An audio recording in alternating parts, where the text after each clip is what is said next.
Did Dr. Phil just say that the US was built on hard work, not DEI? Did I hear that correctly? Oh, we got to talk about this. I was a guest on the Dr. Phil show last year, okay? So I have met Dr. Phil in person. I have talked to him. I've talked to Robin. I've had an in-person real life experience with him as a guest on his show. So I want to talk about this. Welcome back to my series called Are You a Safe Person for Black People? This is part 5. So if you've missed the previous videos in this series, make sure you go back and watch them, okay? Because Dr. Phil's comments, they are just a symptom of a bigger problem, okay? So here's what we're going to do, and here's what we're not going to do.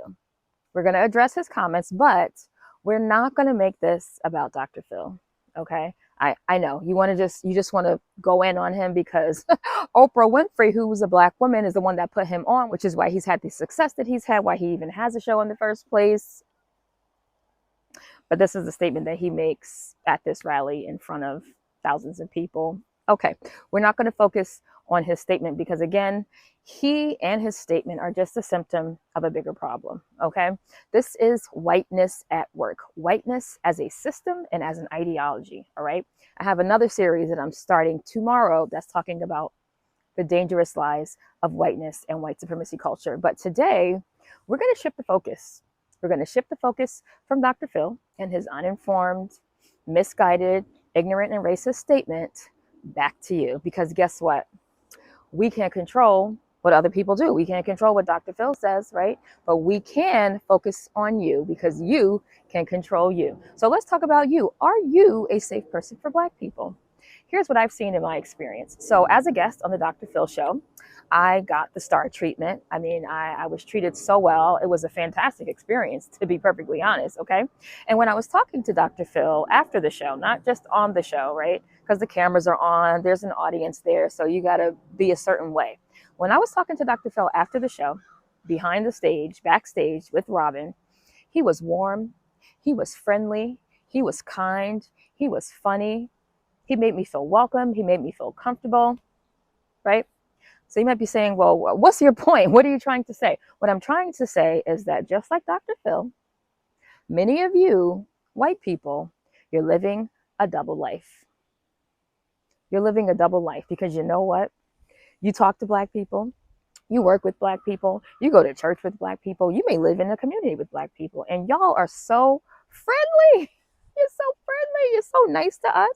Right? You smile, you laugh, you joke. Oh, what school did you go to? I went to that school too. Oh, where are you from? Oh, my aunt is from there. Right? Just back and forth. Just cool, right? But you're living a double life because you know what? The way you are in person with us is completely different from the way you are behind closed doors when you get around other white people. When you let your hair down, when you get comfortable, right? And you're around your people, you're around your friends, your family, you talk a completely different way. And that, my friend, is when the racism comes out. That's when the bigotry comes out. The things that you would never, ever, ever think to say in front of us to our face, it comes out when you're with your people, when you let your guard down, when you let your hair down. That's when it comes out. And that's why many of you, I would argue most of you, are not a safe person for Black people. If you saw my previous video in this series, part 4, I talked about that. I talked about how you say that racism is so bad, but then you excuse it when it's someone that is in your political party. You're like, well, racism is bad and I don't support racism, but I will vote for somebody who is racist. I'll still vote for them because they're in my political party. So I got to be loyal to my party. You say racism is bad, but then you support it, and then you promote it, and then you enable it, and then you make excuses for it, and then you defend it, depending on who's doing it. So this is why many of you are not a safe person for Black people.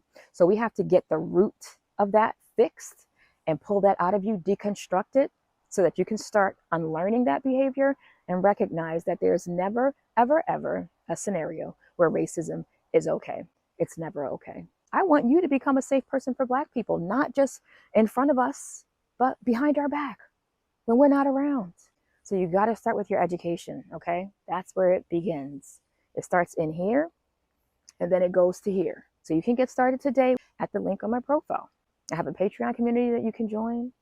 I have challenges. Invest in something today. Hey, anti-racism is not a diet. It's a lifestyle. Link on my profile.